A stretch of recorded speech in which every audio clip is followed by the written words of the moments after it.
কিসের বড়াই করো রে মন, কিসের বড়াই করো। হাওয়ার গাড়ি বিকল হবে, একটু সময় পড়ো। কোন কোন পাড়ায় বাড়ি আপনার? কার জমিনে বাঁধলি ঘর, আপনার বাড়ি কে বা মালিক তার?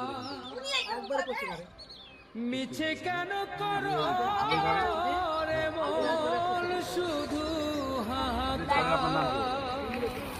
জমিরুদ্দিন। কার জমিনে বাঁধলি আমি একটু পরে আমি আপনার বাড়িতে দেখাবো। আমি দু তিন দিনের মধ্যে আসছি, তোমাদের জন্য কিনে দিয়ে যাবো, ঠিক আছে? এই জামাটা নিয়েছি আপনার জন্য, এটা নিয়েছি, ঠিক আছে?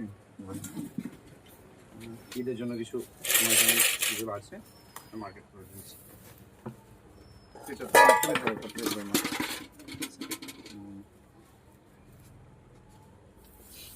তো আপনাদের জন্য এসছি, আর বাবাদের জন্য আমি আবার আসবো, এসে ওদের জন্য আবার কিনে দিয়ে যাবো, ঠিক আছে? চাচির জন্য।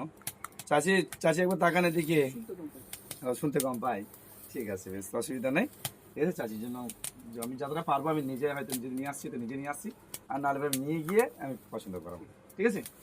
তো ভালো থাকবেন।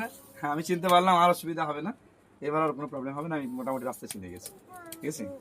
আর দেখি আমার ইফতারের জন্য কিছু টাকা দিয়েছে। রোজা আছেন তো চাচা, না? আপনি তো বলেন রোজা আছেন। হ্যাঁ রোজা আছেন তো, তুমি রোজা আছো?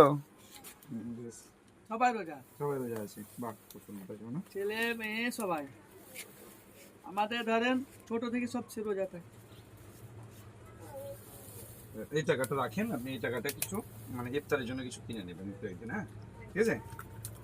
আর বাকি আমি জামা কাপড় ভালো দেখে আমি জামা কাপড় কিনে দেবো, ঠিক আছে? ভালো থাকবেন, ঠিক আছে? দোয়া করবেন। আমি থাকিস না থাকি তার ওই ধরেন আমি দেখলাম তো রাস্তায় আমি হ্যাঁ বেশ বেশ, আমি অবশ্যই আমি আসলে যদি আসি তবে সন্ধ্যের টাইমে আসবো, কারণ আমি ব্যবসা চালাই তো, সন্ধ্যের টাইমে এসে আপনাদের মোটামুটি পাবো যেটা আমি সেটাই আমি আসবো আপনার কাছে। আমি ওই 4টার আগে ঢুকে যাবো, তার আগে বেশ ঠিক আছে, আমি ইফতারের আগেই ঢুকবো এখানে, তারপরে আমার যেতে হয়তো আধা ঘন্টা 40 মিনিট লাগবে, বেশি কোনো ব্যাপার না, ইসলাম পৌঁছে যাবো। তো ভালো থাকবেন, ঠিক আছে? আবার আসছি আমি, আর 2-3 দিনের মধ্যে আসছি আমি, তোমার জন্য এই যে মার্কেট করে দিয়ে যাবো, হ্যাঁ ঠিক আছে?